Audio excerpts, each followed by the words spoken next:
नमस्कार, मी पंजाब डक आज या ठिकाणून माझ्या महाराष्ट्रातल्या शेतकऱ्याला अंदाज देणार आहे।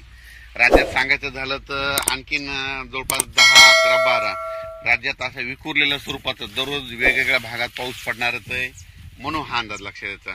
म्हणजे सांगायचं झालं तर पूर्व विदर्भ, पश्चिम विदर्भ, दक्षिण महाराष्ट्र, उत्तर महाराष्ट्र, कोकण पट्टी, खानदेश दररोज वेगवेगळ्या भागामध्ये पाऊस पडत जाईल, म्हणून हे प्राथमिक स्वरूपाचा अंदाज घ्यायचा आहे। पण काय झालं, हे करत असताना मला उत्तर महाराष्ट्रातल्या शेतकऱ्याचे फोन आले। उत्तर महाराष्ट्रामध्ये नंदुरबार जिल्हा, धुळे जिल्हा, जळगाव जिल्हा, नाशिक, येवला, निफाड, त्याच्यानंतर संगमनेरचे काय आले, श्रीरामपूर, त्याच्यानंतर कोपरगाव, त्या भागातले बरेच फोन आले की आमच्या भागामध्ये पाऊसच नाही, तुमच्या तिकडे पडतोय, फक्त पिकांना पाहिजे तसाच पडतोय, तर मग पाऊस कधी येईल। तर उत्तर महाराष्ट्रासाठी खास करून एक आनंदाची बातमी की उत्तर महाराष्ट्रामध्ये 15 ऑगस्ट पासून ते 22 ऑगस्टच्या दरम्यान जोरदार पाऊस पडणार आहे। म्हणजे तिकडे ना तुम्हाला सांगतो 16, 17, 18, 19च्या नंतर चांगला अतिवृष्टी देखील काही काही ठिकाणी होणार आहे, मुसळधार होणार आहे।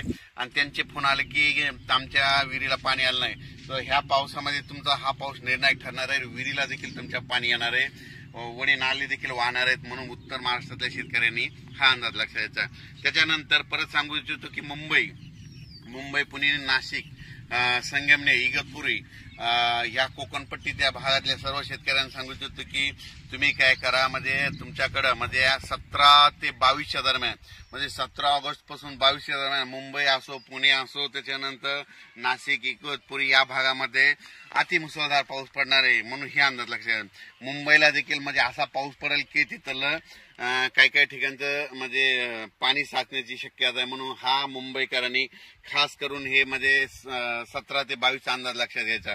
त्याच्यानंतर पुण्याकडे खूप पाऊस पडत असल्यामुळे तिथलं परत त्या नद्याला पाणी येणार, परत तळ्यांचं पाणी सोडावं लागणार, त्याच्यामुळे परत पूर परिस्थितीमध्ये सांगली, कोल्हापूरकडे तिकडे परत पूर परिस्थितीला सामोरं जावं लागणार, म्हणून तिकडे देखील नद्याला पाण्याला पूर येणार आहे, म्हणून